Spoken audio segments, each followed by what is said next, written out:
দুর্গা এবার জগদ্ধাত্রী সেজে সাক্ষী দিচ্ছে বলে ভুল করে দিব্যি আসেন আদালতে। এমন এক অদ্ভুত কাণ্ড করলো যা দেখে জজ সাহেব রেগে গেল দিব্যির উপরে। হ্যাঁ বন্ধুরা, এমনটা হতে চলেছে আজকের পর্বে। বিস্তারিত জানতে ভিডিওটিতে লাইক দিয়ে চ্যানেলটিকে সাবস্ক্রাইব করে পুরো ভিডিওটি তোমরা দেখতে থাকো।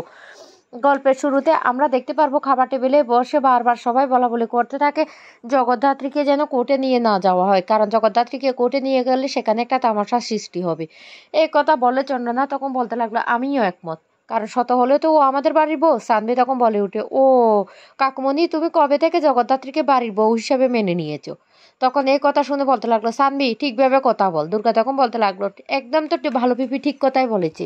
তোদের তোদের এত মাথা ব্যথা কেন? আমি আমার মাকে নিয়ে যাব, আমার মা দাঁড়াবে, আমার মা দাঁড়িয়ে সেখানে সাক্ষী দেবে। তখন মেহেন্দি বলে উঠে, সেই আশা করছো দুর্গা, না অন্য কোনো প্ল্যান করছো? দুর্গা তখন বলতে লাগলো, কেন, কি প্ল্যান করব? তখন বলতে লাগলো, না তুমি না অন্য কোনো প্ল্যান করছো? জগদ্ধাত্রী তো হাঁটতে চলতে পারে না, তাহলে ওকে নিয়ে গিয়ে সেখানে কি করবে? জজ সাহেব বলবে উঠে দাঁড়ানোর জন্য, আর সে উঠে দাঁড়াতে পারবে না। এটা একটা তামাশা হবে না? সেই তামাশা করার থেকে ওকে না নিয়ে যাওয়াই তো খুব ভালো হবে। তখন এই কথা শুনেই কৌশিকী বলে উঠে, তামাশা? তামাশা যদি হয় হবে। আমার পুরো বিশ্বাস জগদ্ধাত্রী দাঁড়াবে, এমনকি জগদ্ধাত্রী কথা বলবে, বুঝতে পারছো? তখনই স্বয়ম্ভু সেখানে চলে আসে। স্বয়ম্ভু এসে বলতে লাগলো, এই দুর্গা, দুর্গা তোর সাথে না আমার কিছু কথা আসে, এদিকে আয় তো।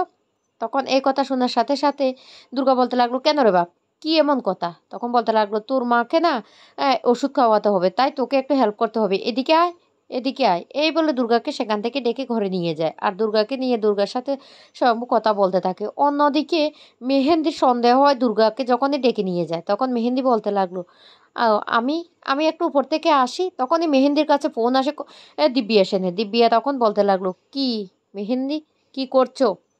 আজকে কোর্টে না জগদ্ধাত্রী কিছুতে সাক্ষী দিতে পারবে না, আজকে আমি বেকসুর খালাস পাবো।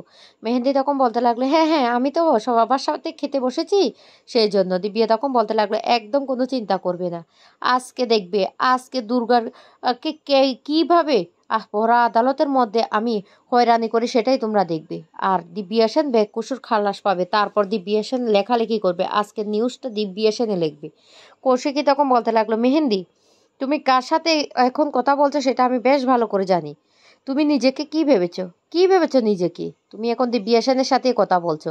এই কথাটা শুনতে তখন মেহেন্দি বলে উঠে, না বর্দি না, এটা মিথ্যে কথা বলছে। তখন বলতে লাগলো, তুমি আমার সাথে কোনো কিছু লুকাতে আসবে না। আমি আমি সব কিছু বুঝতে পারি, আমার সিক্স সেন্স না এতটা প্রখর যে এখন তুমি দিব্যার সাথে কথা বলছো। মেহেন্দি তখন বলতে লাগলো, এক্সকিউজ মি, আমি একটু উপর থেকে আসতে পারি? একটা আমার দরকারি কাজ পড়ে গেছে, এক্ষুনি যাবো আর চলে আসবো। তখন কৌশিকী মনে মনে হাসতে থাকে আর বলতে লাগলো, মেহেন্দি তুমি চলো ডালে ডালে, আমি চলি পাতায় পাতায়। তুমি যে কি জন্য উপর যাচ্ছ সেটা আমি বেশ ভালো করে জানি। এইদিকে জগদ্ধাত্রীকে স্বয়ম্ভু হাঁটাতে থাকে, আর তখনই সেখানে গিয়ে উকি মারতে থাকে মেহেন্দি। মেহেন্দি দেখে তো রীতিমতো অবাক হয়ে যার বলতে লাগলো, শম্ভুদা, শম্ভুদা দরজাটা খোলো, দরজাটা খোলো। স্বয়ম্ভু দরজা খোলার সাথে সাথে তখন সেখান থেকে দুর্গা জগদ্ধাত্রীকে নিয়ে লুকিয়ে পড়ে। তখন বলতে লাগলো, কে, কে এখানে? আমি স্পষ্ট দেখতে পেয়েছি জগদ্ধাত্রী হাঁটছে। কে? শম্ভু তখন বলতে লাগলো, কেন, তাতে তোমার এত ইন্টারেস্ট কিসে? তখন বলতে লাগলো, আমি দেখেছি সেই জন্য আমি তোমাকে জিজ্ঞেস করছি। দুর্গা তখন তার মায়ের শাড়িটা পরে সামনে এসে দাঁড়ায় আর বলতে লাগলো, কেন রে ফুলটুসি? আমি তো। তখন বলতে লাগলো, তুই তুই কেন তাহলে তোর মায়ের শাড়িটা পরেছিস বল? তখন বলতে লাগলো, আমার ইচ্ছে করেছে সেই জন্য আমি মায়ের শাড়িটা পরেছি। তখন মেহেন্দি বলতে লাগলো, শুনো দুর্গা, তোমাকে আমি একটা কথা বলে রাখি, বেশি না মাসাজ দিয়ে যেও না, পরে অনেক বড় বিপদে ফেসে যাবে, বুঝতে পারছো? জগদ্ধাত্রী কোথায়, জগদ্ধাত্রী কোথায়? আমি জগদ্ধাত্রীকে কেন দেখতে পাচ্ছি না? তখন হুইল চেয়ারে করে জগদ্ধাত্রীকে নিয়ে আসা, একই ধরনের শাড়ি পরানো। তখন বলতে লাগলো, জগদ্ধাত্রী তুই একই ধরনের শাড়ি পরেছিস? তখন দুর্গা বলে উঠে, কেন, তোর তাতে অসুবিধা আছে ফুলটুসি? অসুবিধা আছে বল? আমরা মা মেয়ে এক শাড়ি পরি, না হয় অন্যরকম শাড়ি পরি, তাহাতে তোর অসুবিধাটা কোথায়? কোথায় তোর অসুবিধাটা? তখন মেহেন্দি বলতে লাগলো, ঠিক আছে ঠিক আছে, আমি না উপরে একটা কাজে এসেছিলাম, তাই হঠাৎ করে দেখতে পেয়েছি সেই জন্য জিজ্ঞেস করছি। ঠিক আছে, আমি নিচে চলে যাচ্ছি। এই বলে চলে যায় মেহেন্দি নিচে। অন্যদিকে কৌশিকে হাসতে থাকে আর বলতে লাগলো, বাহ, দুর্গা দুর্গা খেলাটাতে তো দেখি প্রচণ্ড আগ্রহ মেহেন্দির, ভালোই তো চলছে, ভালোই চলছে। এরপরে দুর্গা চলে যায় তার মায়ের কাছে, আর তার মায়ের কাছে গিয়ে বলতে লাগলো, মা, মা তোকে যেতে হবে, তোকে সাক্ষী দিতে হবে, তোকে সাক্ষী দিয়ে দিব্যা সেনের শাস্তির ব্যবস্থা করতে হবে। এদিকে রান্নাঘরে আম কাটছে বৈদেহী। বৈদেহী তখন কৌশিকের মাকে বলতে লাগলো, দেখো দিদিভাই, আগে একটু জিম করতাম, শরীরে একটু ব্যায়াম হতো, আর এখন দেখো আমি এই বাড়ির গোষ্ঠীর জন্য আমি আম কাটছি, আবার সেই আমগুলি না সবাইকে ঘরে নিয়ে নিয়ে খাওয়াতে হবে। তখনই কৌশিকের মা বলতে লাগলো, তাতে অসুবিধাটা তোর কোথায়, কিসের অসুবিধা? তখন এই কথা শুনে বৈদেহী বলে উঠে, অসুবিধা নেই, তোমাকে তো কিছুই বলছে না, আর আমাকে ঠাকুমা ঠাকুমা বলে তুমি দেখতে পাচ্ছ না, আমাকে দিয়ে সমস্ত কাজকর্ম সব কিছু করিয়ে যাচ্ছে ও মেয়েটা, তুমি কি সেটা দেখতে পাচ্ছ না? তখন এই কথা শোনার সাথে সাথে কৌশিকের মা বলতে লাগলো, হ্যাঁ দেখতে পাচ্ছি তো। তখনই সেখানে চলে আসে দুর্গা। দুর্গা এসে বলতে লাগলো, এই ঠাকুমা ঠাকুমা তুই কোথায়, কোথায় তুই? তখন বলতে লাগলো, কেন রে কি হয়েছে, আম কাটছি? তখন বলতে লাগলো, হ্যাঁ আম কাটছিস, ভালোই করছিস, তবে আমগুলি ছোট ছোট করে কেটে না আমার মায়ের ঘরে নিয়ে আমগুলো আমার মাকে খাইয়ে দিবি, তারপর আটিটা তুই চুষবি। এই কথা বলাতে বৈদেহী তখন রেগে যায়, আর রেগে গিয়ে বলতে লাগলো, কি কি বলছিস, এসব কি বলছিস? তখন বলতে লাগলো, একদম ঠিক কথা বলছি, তুই তোর ছেলেকে উপহার হিসেবে চাস না, তোর ছেলেকে আমি উপহার দিয়ে দেবো আজকে দিব্যা সেনের।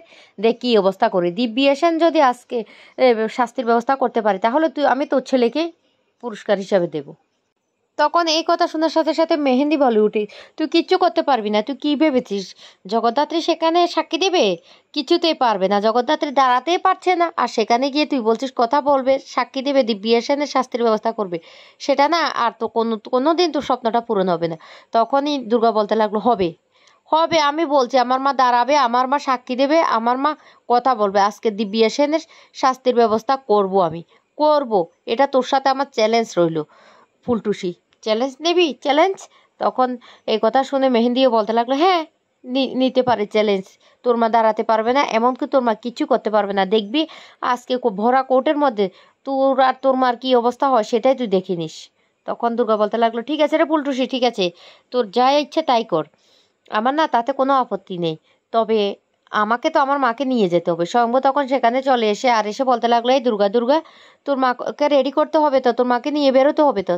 দুর্গা তখন বলতে লাগলো, ঠিক আছে বাপ, মায়ের কাপড় চোপড় তো আমি রেখেই দিয়েছি, কোনটা পরে যাবে, আর তোকে এ নিয়ে ভাবতে হবে না, তুই তোর ডিপার্টমেন্টে চলে যা, আর খুরু মশাইকে না আজকে খুব চোখে চোখে রাখবি, খুব ভালো করে রাখবি, আজকে দিব্যাকে পরাজিত করে তারপর খুরুকে নিয়ে তো বাড়িতে আসতে হবে, এক ছাদের তলায় তো আমরা সবাই থাকবো, না ঠাকুমা আমি ঠিক বলছি তো? ঠাকুমা তখন বলতে লাগলো, হ্যাঁ হ্যাঁ হ্যাঁ একদম ঠিক কথা। তখন বলতে লাগলো, হ্যাঁ আমাকে আবার বেরোতে হবে। এই বলে দুর্গা তার মায়ের ঘরে চলে যায়। অন্যদিকে তখন সবাই হাসাহাসি করতে থাকে, মেহেন্দি, বৈদেহী, চন্দ্রনাথ, আর বলতে লাগলো, ওর মাকে নিয়ে যাবে তো, নিয়ে যাক, দেখি আজকে খেলাটা কিভাবে খেলে সেটাই আমরা আমরা বুঝিয়ে দেব, আজকে যদি ওদের অবস্থা এমন না করতে পারি। অন্যদিকে দুর্গা মনে মনে হাসতে থাকে আর বলতে লাগলো, দেখ তোদেরকে এবার কিভাবে ফাঁদে ফেলে আমি ভরা আদালতে দিব্যের শাস্তির ব্যবস্থা করি, সেটাই তোরা দেখ, তোরা আজকে বোকা বানাবি। তো বন্ধুরা, সত্যি সত্যি কি দুর্গা তাহলে জগদ্ধাত্রীকে নিয়ে সাক্ষীটা দিয়ে দিব্যের শাস্তির ব্যবস্থা করতে পারবে? সেটাই দেখতে পারবে আগামী পর্বে।